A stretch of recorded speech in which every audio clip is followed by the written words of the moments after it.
गेल्या 2 दिवसापासून जे चालू आहे आपल्या शास्त्रीनगर दवाखान्यात जे प्रकार घडला त्याच्यावरनं जे चालू आहे त्याच्यात कुठेतरी आम्हाला राजकारण होताना पण वास द्यायला लागला की काही गोष्टी ठीक आहे, तुम्ही एक काळी बाजू दाखवताय, एक पांढरी बाजू दाखवतायत, परंतु मधला ग्रे एरिया तुम्ही दाखवत नाहीये. म्हणजे तुम्ही दाखवतायत, काही चॅनलने दाखवलं पण ते, पण तो आमचे तेच म्हणणे आहे की रमेश म्हात्रेने जे केलं त्याचं समर्थन होऊच शकत नाही, त्याचा आम्ही त्रिवार निषेधच करतोय. ही घटना घडायलाच नाही पाहिजे होती. परंतु आमचं म्हणणं त्याच्या पुढे जाऊन असे आहे की समजा रमेश म्हात्रेच्या जागी त्या महिलेचं नातेवाईक असता, त्याने हा प्रकार केला असता तर, आणि मग हा प्रकार का घडला? दवाखान्याच्या ज्या सुविधा आहेत त्या पुरेशा आहेत का? प्रशासन तिथे पुरा पडतोय का? तर नाही पडत आहे. हे सत्य आहे ना. प्रशासनाने ज्या तिथे सोयी द्यायला पाहिजे होत्या त्या तिथे होत नाही. डॉक्टर्स तिथे वेळेवर नसतात. जो स्टाफ असतो तो ॲरोगंटली वागतो. या अनेक तक्रारी आमच्याकडे येत असतात. त्या अनुषंगाने आम्ही माननीय आयुक्त साहेबांकडे मागणी करायला आलेलो की याच्यात काय काय गोष्टी आहेत की तुम्ही तिथे जे डॉक्टर्स आहेत, ज्यांना काही कंत्राटी आहेत, त्यांच्या हजेरी वगैरे व्यवस्थित होतात की नाही बघा. दिवसातनं दर तासाला त्यांच्या ड्युटी आवरमध्ये त्यांची हजेरी घेतली गेली पाहिजे. या स्टाफचा लेखाजोखा ठेवला पाहिजे. तुम्ही तिथे मेडिसिन आहेत की नाही बघायला पाहिजे. तिथे जे बेड्स उपलब्ध आहेत त्याचं एक डॅशबोर्ड असायला पाहिजे. अशा अनेक सूचना केल्या. तिथे जो शवाग्रह आहे म्हणजे पोस्टमॉर्टमचा तो कक्ष आहे बनवलाय, त्याची दुर्गंधी आजूबाजूला जाते. जवळजवळ 3,000 लोकांनी तक्रारी केल्यात त्याच्या. तो एकतर शिफ्ट करा किंवा तिथे एक 20 लाखाचं काहीतरी मशीन लावायची आहे, ती लावली नाहीये अजून.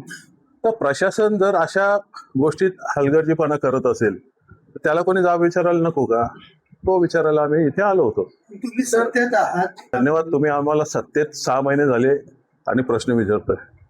30-30 वर्षे जे सत्तेत बसलेले आहेत ते काय करतात त्यांना पहिला प्रश्न विचारा. आम्ही यासाठी सत्तेत बसलेलो आहोत की हे जे चाललंय ते बरोबर चाललंय नाही, सत्तेत राहून आम्ही सुधारू शकतो, हा आम्हाला आत्मविश्वास आहे. आणि आम्हाला सत्तेत राहून आम्ही काय करतो हा प्रश्न 5 वर्षानंतर विचारा, त्याचा रिझल्ट बघून विचारा.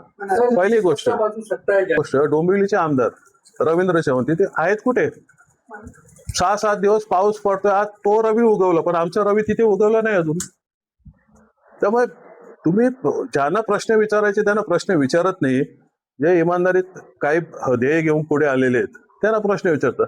माझी आपणास विनंती आहे की अशा लोकांना तुम्ही प्रश्न विचारा की काय करताय तुम्ही.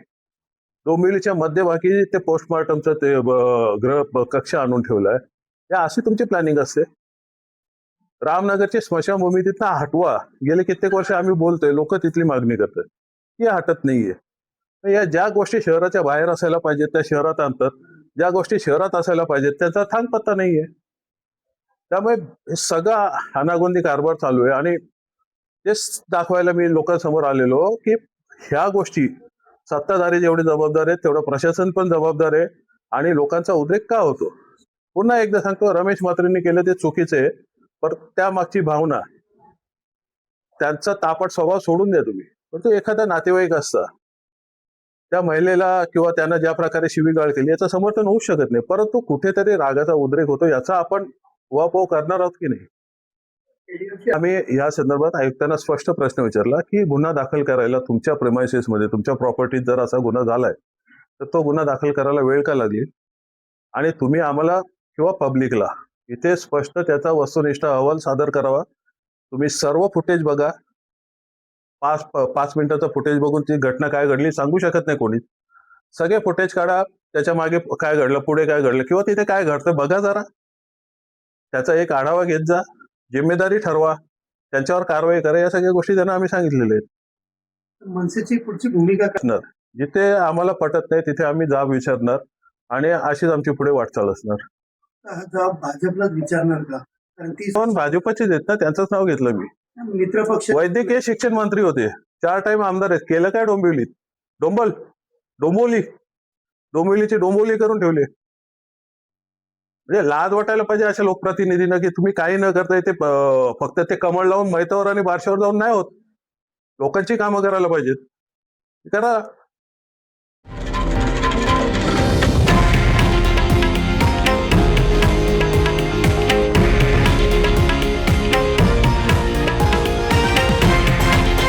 हे आहे देशातील नंबर 1 न्यूज नेटवर्क आणि आपण पाहत आहात TV9 मराठी, एकमेव.